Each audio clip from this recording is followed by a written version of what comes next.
మాకు హక్కు ఉంది. 5 సంవత్సరాలు బండి సంజయ్ పార్లమెంట్ సభ్యులు, 5 సంవత్సరాలు వినోద్ కుమార్ గారు పార్లమెంట్ సభ్యులు. నేను అభ్యర్థి కాకపోయినా కాంగ్రెస్ పార్టీ తరఫున నేను కూడా 5 సంవత్సరాలు పార్లమెంట్ సభ్యుని. ఇలా పోటీలో వాళ్ళు ఇద్దరు ఉన్నారు. నేను పోటీలో లేకుండా నా పార్టీ అభ్యర్థి ఉన్నాడు. మేము బహిరంగంగా చర్చకు సవాల్ చేస్తా ఉన్నా. ఈ నియోజకవర్గ ప్రజలకు మీరు 5 సంవత్సరాల కాలంలో ఏం చేసినో శ్వేతపత్ర రూపంలో చర్చకు వచ్చే ధైర్యం లేకపోతే శ్వేతపత్ర రూపంలో ప్రజలకు చూపెట్టండి. మేమేం చేసినామో ఈ నియోజకవర్గంలో ప్రజల ముందు మేము వస్తాం. అడిగితే భయపడిపోయి వేరే మాటలు కొంత కింద ఉన్నటువంటి తాపేదారులతో మాట్లాడించు కాదు. నేరుగా నేను మాట్లాడుతున్న కాంగ్రెస్ పార్టీ పక్షాన నేను 4 శాసనసభ్యులం. మీకు నిజంగా చేతనైతే ఈ నియోజకవర్గం మీద ప్రేమ ఉండి ఈ నియోజకవర్గ ప్రజలకు మీరు అభివృద్ధి చేసినట్టయితే మీరంతా కూడా చాలా కాలంగా జర్నలిస్ట్ వృత్తిలో ఉన్నారు.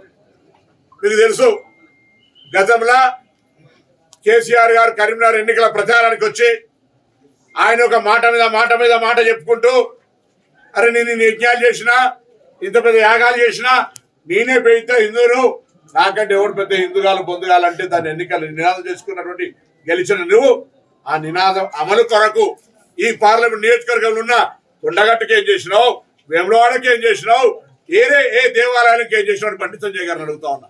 కొండగట్టుకి ఏమైనా చేసిండా? ఎన్నికల కొరకు రాముడిని వాడుకొని ఎన్నికల కొరకు హనుమంతుని వాడుకుంటే అదే హనుమంతుని దగ్గరికి వచ్చి అయ్యా నీ రాముడిని ఎన్నికల కొరకు నరేంద్ర మోడీ ఫోటోలు పెడతలేరు, పెద్ద రాముని ఫోటోలు పెడుతున్నారు. ఎందుకు రాముని ఫోటోలు? బండి సంజయ్ నువ్వేం చేసినావు చెప్పుకొని ఒట్లు అడుగు.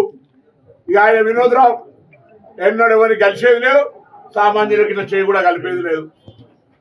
చెప్తాను ఇలా సవాల్ చేస్తా ఉన్నాను. లేకపోతే నేను పెద్ద ఆ పార్టీలో తెచ్చినా ఈ పార్టీలో 5 ఏళ్ళు ఏం చేసినావు? 5 సంవత్సరాలు నీకు కాదు, నీకు బోనస్ ఇస్తా. నీవు కానీ నీకంటే ముందు కేసీఆర్ 10 ఏళ్ళల్లా ఈ కరీంనగర్ పార్లమెంట్కి ఏం చేసినావు చెప్పు. ఎన్నికల కొరకు వాడుకున్నారు, తెలంగాణ కోసం వాడుకున్నారు తప్ప ఈ జిల్లా ప్రజలకు ఈ నియోజకవర్గం ఏం చేసినారో చెప్పమని అడుగుతా ఉన్నా.